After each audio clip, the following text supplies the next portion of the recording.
Hello. We're going to talk about lemon balm, or Melissa officinalis. And lemon balm is one of the herbs that I use the most. It is super general and really easy to use, and it is useful in a variety of contexts that one sees a lot of. So first and foremost, lemon balm is a nervine, which is an herb that has an affinity for nerves.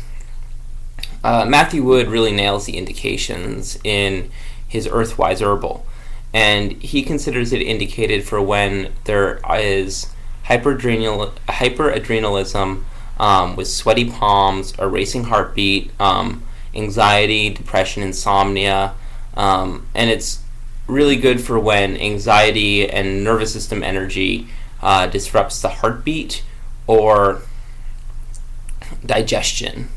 It works really well for both of those, and I found that his indications have been really spot on. I use it a lot. I use it a lot myself. I'll include a link in the description from a PubMed article. I believe it's PubMed, but a double-blind, placebo-controlled study in which people were given lemon balm, and they found that it improved their cognitive function with some belief that it may be helpful for dementia. Paracelsus, the great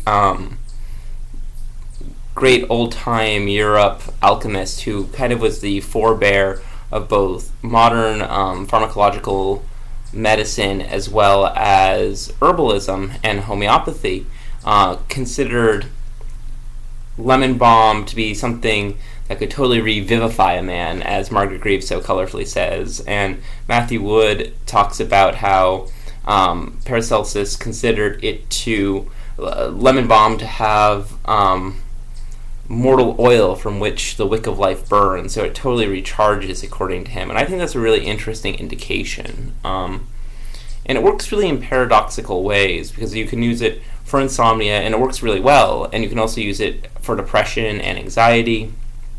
It's uplifting, it's also directly sedating, so when there's overactivity it can be well indicated, and it's a useful diaphoretic. Jade Alejandro Mace talked about how when her children were sick she used lemon balm, and that it's considered really well indicated for children's illnesses and fevers, because it's very, very gentle.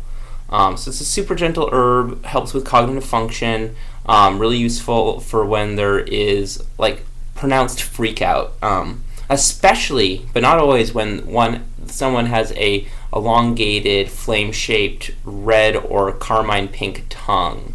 I found that to be useful. And it's also interesting that it can be helpful for people who are anxious but aren't fully aware of it. I worked with one person who I ended up giving lemon balm to, a very, very sensitive young woman who would have these kind of outbursts of stress, but wasn't aware if she was constantly stressed out or not. And after listening to her and taking her pulse, and I found that I asked her, are you stressed right now? And she was like, I don't know. And I gave her a little bit of lemon balm. She was nervous about it. She doesn't like any drugs or any stuff like that. So she was nervous about taking something that had alcohol in it and that might be psychoactive, because she didn't like most herbs. And she took it and she's like, oh, I was stressed out. And then she started to take it regularly and it really helped her. Lemon balm is a really great herb. You can take it over a long period of time. It really helps with overstress response. And Paracelsus, really, who was a really smart dude, really thought that it may have a general revivifying effect. So it's really sweet, simple. It tastes delicious, especially as a fresh tea. And to get the really great nervine effects, you've got to harvest it fresh and preserve it fresh. And so for that reason, we're also going to turn this into a little tincture making workshop. So here's a mason jar. We're going to make a tincture. This is how you do it. I'm opening the mason jar. The mason jar is open.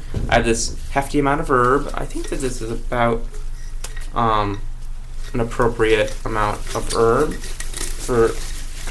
this is a quart mason jar, and you stuff it in, and I expect to get about a pint from this. Great, so it's stuffed in, and then here's some cheap vodka. I got the caustic vodka because it was cheapest, one of the cheapest ones. It was 1 cent more expensive than the Rubinoff, and it has such a lovely picture. And then you open the vodka bottle, and you pour the vodka over the plants. And lemon balm is like, I take it as a tincture every single day at bedtime to help me unwind. I am a nervous person. I'm an anxious person. And it really helps with that. It helps me sleep. And it is just such a lovely herb. Now, this doesn't grow wild. I picked this out of my garden. But it's a perennial.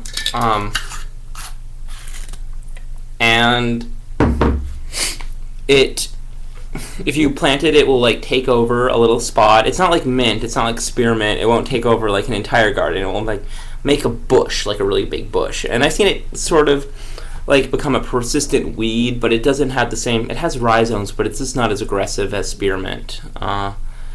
So yeah, that is my understanding of lemon balm. Oh yeah, and it has some interesting antiviral applications, especially with herpes.